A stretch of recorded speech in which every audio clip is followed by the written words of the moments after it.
Daniel? Juwan, Eli was in here talking a couple minutes ago, so he thinks more guys need to bring the fire. So a night like tonight kind of exemplifies that. How would you assess the energy tonight? Well, and I thought we came out with a lot of good energy. Guys played, with a sense of urgency in the beginning of the ball game. But then once they made a run and went up 9-2, and I called timeout, I kind of seen, some guys that had a little doubt in their confidence. That's not how we have to approach, games that we play, especially when we're playing at home. This is a place that we've had a lot of success. This is our home court. Very familiar with the rims, very familiar with the lighting, and as well as the atmosphere. Steve? Well, that kind of ties into what I was going to ask you about, the three-pointers. You're getting great looks, and guys who are very capable of knocking down open three-pointers aren't knocking them down. How do you approach that with them after the game? How do you approach that with them in practice? What's a possible remedy? Well, after the game, there's no need to keep rubbing it in. They understand exactly how we shot the ball, being 5 for 28 from 3, and being open looks. So you can't point the finger and blame the offense or blame the coach or anything like that. I'm not saying that has happened, but I would say this: come tomorrow, yes, we will watch film. We will see some of the actions where we either made the right read or we didn't shoot the ball with confidence, or maybe just the ball just didn't go in. But it's important that our group have to watch the film more and see how we can grow and get better. Connor? Juwan, on the other end, what did you think of the looks that Penn State got? Oh, they got too many open looks. And it was because of lack of communication on the defensive end. And, it's January 22nd. We talk about, that we have to communicate on defense, be physical, don't be surprised. We have a great scouting report. We watch film on every opponent. We see guys' tendencies as well as their strengths and who can shoot the ball and where they shoot the ball from. So there's no surprises. So I don't understand why guys get open looks. So it tells me because of lack of communication on switching. And at times I thought we were lazy on our switches. We switch up on shooters, not back, or assuming that a guy has the man, and unfortunately that particular player is not guarding it. Or if your hand's down versus a shooter, for example, Curtis Jones, who just lined us up and shot it right in our face, that's unacceptable. So you have to own it. You have to be able to do your job. Andrew? Juwan, you mentioned the timeouts. But they're going to see it tomorrow, for sure. Gotcha. You mentioned at least one of the timeouts, early, a couple minutes in the game, a couple minutes in the second half, I guess. What are you even saying to them, given that you just met with them? Well, I'm not going to tell you exactly what I said, but I would say this: it was about just we have to make an adjustment on how we want to play this game. It was good that I took the time out because we responded. Unfortunately, we just wasn't consistent with our level of play. There was too much lack of focus throughout the game, and that's where some of the mistakes were made on the defensive end. Jacob? Juwan, so you guys got to the line a lot more this game as the past couple of games. I'm wondering what kind of was the difference there? It wasn't a point of emphasis. We always attacked the basket. If you look at it tonight, we scored 34 points in the paint. Last game, we scored over 20 plus points in the paint. Yes, you can look at the threes and say 5 for 28, 17%. So we got paint attacks, paint finishes, but we didn't do a good job of shooting the ball from the outside. So why Which are you, were open looks, by the way, very wide open. so still a lot of points in the paint, then why more trips to the line this time around, do you think? Well, we got fouled. Referee called it. In the back TV with Justin. Well, I'm not suggesting this, but how do you make sure this doesn't, spiral downhill from here? Or how do you make Oh, sure? man, I got that under control. You can trust me on that one. There's not going to be any doubt in that locker room we would not lose trust in one another. There's a lot of season to be played. You learn from games like this. No one said we were going to win every game this season. Yes, our goal was to win every game this season.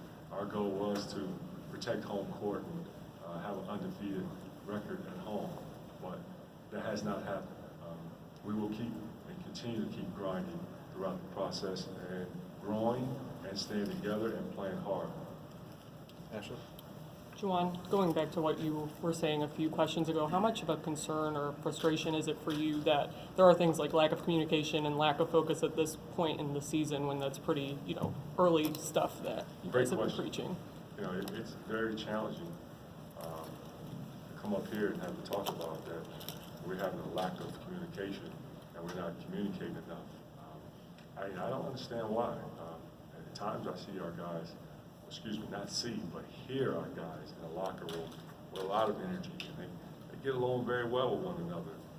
They talk to each other.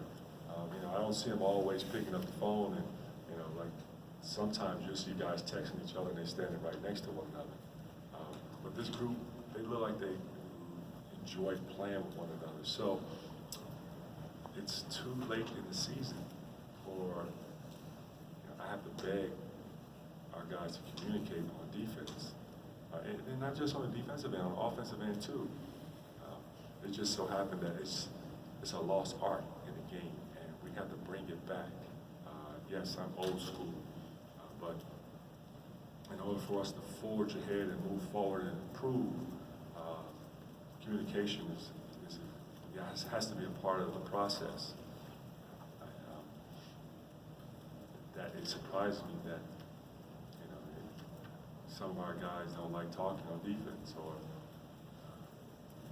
assume that a player knows exactly what the other opponent's going to do, and assume that your teammate knows that he's got to pick him up on the defensive end.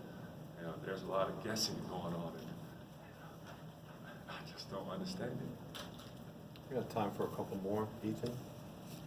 Juwan, Brandon mentioned confidence as an issue tonight, just team-wide. Is that something you noticed as well, and just how do you deal with something like that? I think that was the problem of when you see that you're down and you got hit in the mouth, and the score is not in your favor, and you don't see that you can't break through an opponent. And, they're just pretty much being able to score at times when you're trying to go back and score, and then come back and score again. And then you look up and like, wow, we're still down 8 or 9. Your huddle becomes quiet, and guys start to overthink, overanalyze. And so that's why I think what Brandon is speaking of, that is there some doubt within? I don't know. I'm assuming that it's not. But I will make sure, it's my job to make sure that there's no doubt within this group. I'm going to continue to keep forging ahead, keep teaching them, and keep coaching them, and also leading them, because that's what they need. They need a guy who they can trust as being the head coach to lead this group, and I will do that job for sure. We'll go Abigail and then Brendan. Coach, coming up against Illinois, who often selects similar shots, their shot chart looks similar to Penn State's tonight. What do you need to do differently on defense to be more effective against that? Well, I haven't started thinking about Illinois yet, but to answer your question, I know that we can't have the same performance tonight. And on defensive end, expect that come Saturday, that Illinois gonna feel sorry for us. They're gonna try to run it down our throats. They're playing good basketball. They want to come in here and get a win. We got to protect our home, and we got to redeem ourselves from this game like this, because each and every guy, including myself, have to look themselves in the mirror and see how can I get better coming Thursday when I walk in this door tomorrow. Really tightened up the rotation tonight. I don't know if that was a matter of no one got in foul trouble and you maybe weren't forced to make substitutions, or did you want to kind of keep it at that, kind of go down to a 7-man rotation? It was just challenging to put Adrian Nunez as well as Colin in the game. They play a lot of small ball, and Colin would have had to, if he was playing the 4, would have had to extra guard, one of their small perimeters who also are shooters. So I had to make an adjustment from there. As far as when it came to Adrian Nunez, they had some guys that were playing very well on their end. Also was driving us down our throat. I trusted, Xavier. Unfortunately, at times I kind of thought that, maybe I'd give him a breather, but we needed him in there. He had 40 minutes tonight. I was trying my best to try to settle out, but it was challenging. So I was mixing and matching. And on Xavier, it's playing 40 minutes, it seems like the team really feeds off his energy, and, he takes a lot of shots and is relied on for assists. Do you ever kind of worry about the load that is kind of on his shoulders? I always do. Yes, I do. Yep. Okay, Coach, thank you.